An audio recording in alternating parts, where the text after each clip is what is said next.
Gals, for this video we're going to take a look at how to get our lever set into position on our Lee Classic cast, and I'm going to talk about some of the features of how Lee engineers their handle. So first off, you guys will hear me say from time to time that, you know, a certain reloading company will have their own thing going on. Well, I would say that Lee most certainly always has their own thing going on. They always do things a little differently, and I think they really do it well. They do it to the reloader's advantage. So this press is set up for a left-hand operation or right-hand operation, and you're going to see me tear it down from the left-hand operation, and we'll get it set up for the right. Okay, so I like that. The other thing I like is you can set the throw of the handle or the stroke. In other words, when we loosen this, then we can begin sliding the lever up and down. And so if you're a person with a shorter pull, or you want to start training your child up in reloading, you can adjust this for them. Another thing that I really like about this, one of my pet peeves with reloading press is a handle that continually comes loose. I've got no use for that. This won't come loose. It's pretty ideal. So before we start working this, remember you have moving linkage here, so you have to watch everything, all right? And remember, when this ram goes up, that handle's going to come back, so just be aware of that. So what I'm going to do is you need a 1/2-inch wrench or a 1/2-inch socket, and it doesn't take much, okay? So I'm using a 1/4-inch drive. That's plenty fit for the job. So what I'm going to do, I'm going to loosen that bolt just enough that this lever breaks loose, and then just kind of twist it out of there like that.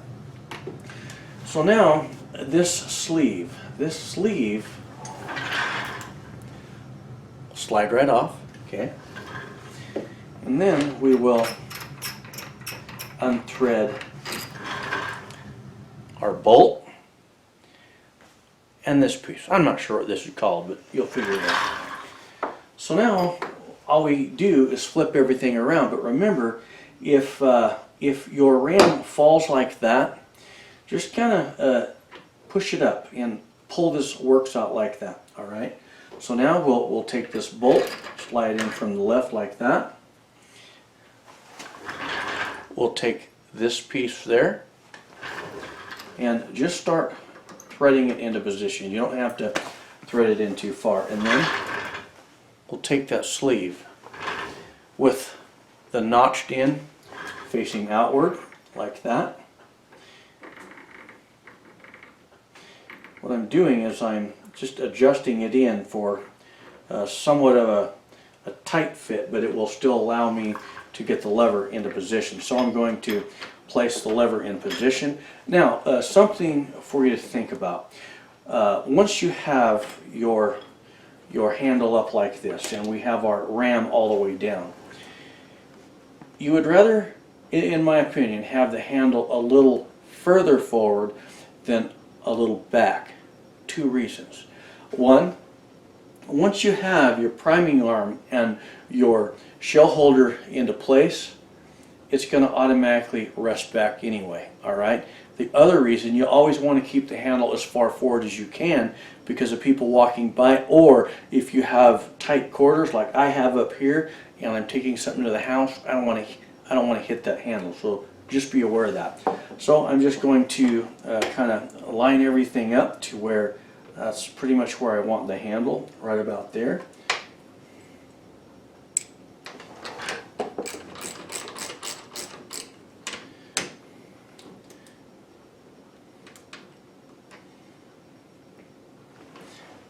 That's pretty close. I think I'll take that.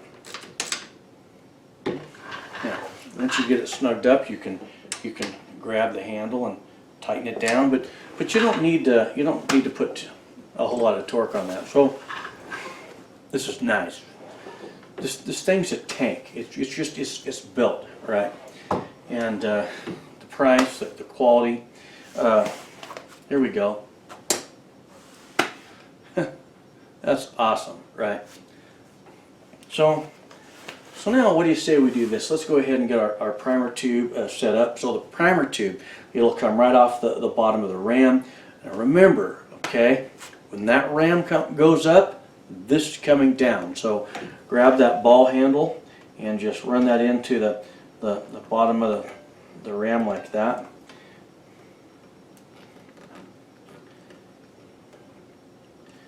Very nice fit. That's nice. I like that. So we got our priming tube on. Now let's go ahead and put our one of our priming arms on. So I'm going to put the large primer arm into position. Because if you guys know me, if you've been following me over time, you guys know I love 44 Magnum, right? So this is how this works. Just take this and push it straight down, just straight down. That's all you got to do. Now, all right.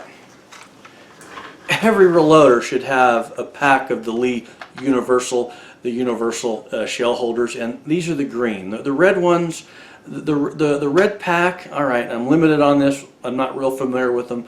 For your single stage press, get the green pack. Okay. Let me tell you why I like these. Because you always have to have backup shell holders, and for the cost, you get all the shell holders, and more than likely, for whatever you're loading, you're going to have it, right? Now, let me show you what I like about this. Okay, when you get this, it comes with 11 shell holders and 1 open position, which means you can have another shell holder. And what do I have? I have 2 number 11s for 44 mag, because sometimes I want to load 44 special and 44 mag on 2 different single stage presses. I load a lot of 44, so you've always got the extra. So let's go ahead and take a number 11 by Lee. What we'll do, we'll just we'll go ahead and raise that bad boy up like that. We'll place the shell holder into position. Isn't that awesome? That's nice. So now, as you can see, now our handle, it's more towards us than away from us, and that's how you want it, because if the handle would have been here at first, then you'd be that far out. You don't want that, right? Very nice, man. This is American quality right here. You can't beat it. You can't beat it. I like the wooden handle. That's unique to Lee. Like I say, Lee, they have their own thing going on, and you'll see all these companies. They do the things that the design work that they put into the equipment in Lee. They're certainly a company that they're probably more original than most other companies, and you got to admire them for that. So there we go. We've got it set up. Oh man, that's a massive ram on that thing. So there we go. So guys and gals, that's the end of this video. God bless. We'll see you on the next.